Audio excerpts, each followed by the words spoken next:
Hi everyone, it's Laura here for SugarPea Designs, and in today's video I'm going to share with you how to create a fall-themed thank you card using distress inks and the Eucalyptus Wreath stamp set. I started off my card by die cutting some Canson XL cardstock to an A2 size using the rectangle die in the SugarPea Designs Card Front Element Builder 2 set. This is a great set with really nice basic dies that will help you create your card fronts.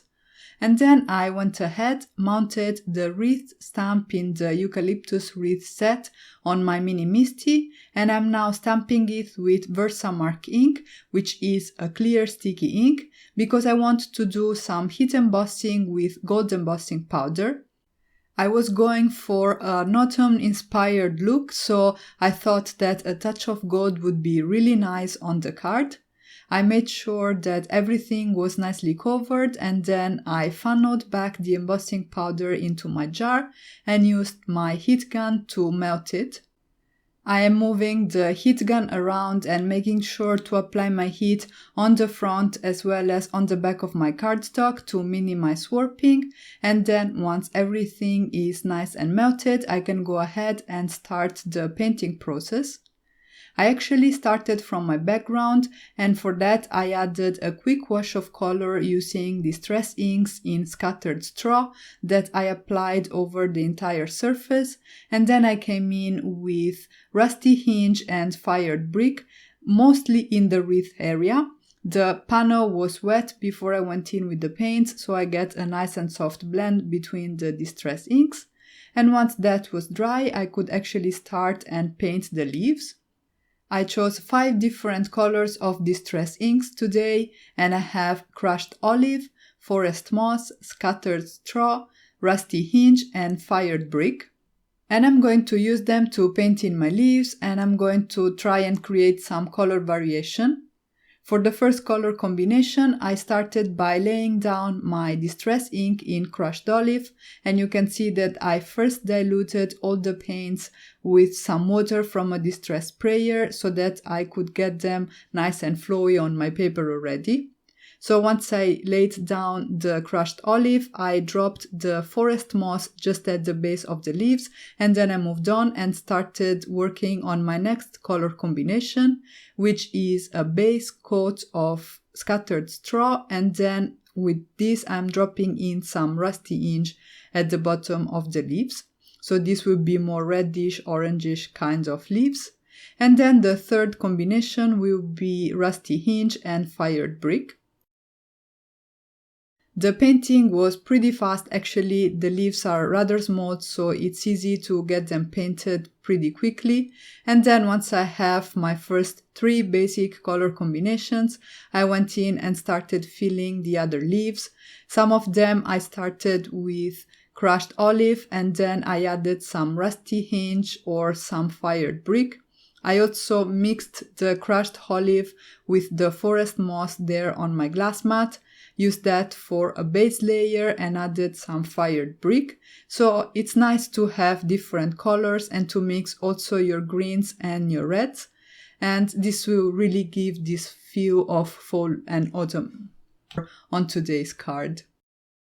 At this point I was getting too muddy colors on my desk, so I went ahead, cleaned everything off and smooshed my distress inks again onto my glass mat for my final layer, where again I'm using Crushed Olive and a few dabs of that Rusty Hinge, Scattered Straw and Fired Brick.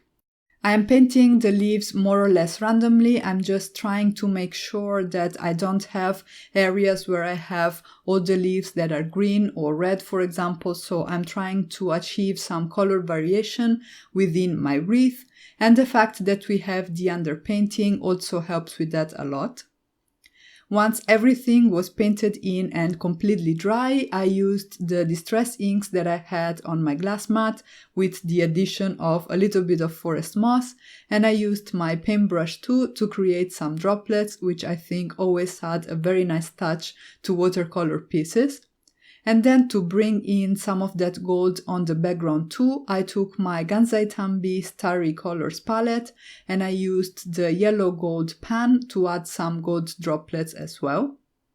Once the droplets had dried as well, I went in with some distress ink in Vintage Photo and I blended it on the edges of my panel and also a little bit in the center. I just added some very light areas there as well. I'm also making sure not to have a uniform color all around the edge because I felt this would give an even more aged look to the panel, which was really nice with the fall theme that I picked for today's card. And then I could move on and start working on the sentiment. I die cut the word grateful out of some brown cardstock using the Grateful die by SugarPea Designs, and I picked brown rather than black, which usually is my go-to for sentiments because I felt it matched the color palette very nicely. And then I stamped the rest of the sentiment from the Grateful Greetings stamp set, also by SugarPea Designs, again on some brown cardstock, and I decided to heat emboss it with the same gold embossing powder that I used for the wreath. I melted the embossing powder with my heat gun, and then I discovered that the Sentiment Strips dies by SugarPea Designs that were recently released also match nicely with the sentiments in the Grateful Greetings stamp set, which was released last year, so I could go ahead and use that to die cut a thin strip. And then I could go ahead and mount everything on a top folding A2 card base that I cut at 4 1/4 by 11 inches and scored at 5.5 inches. I'm using the corner of my Mini Misty to help me position the front panel exactly on the base.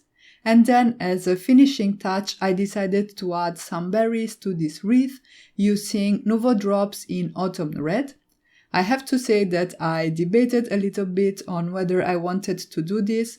I knew that I wanted to add some dimensional elements to this card, but I was a little bit afraid, to be honest, to ruin it in a way or to make some mistakes that would have forced me to start over.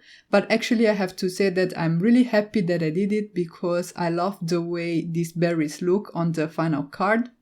So I guess this is one of those times where being brave paid off. And here is the final result.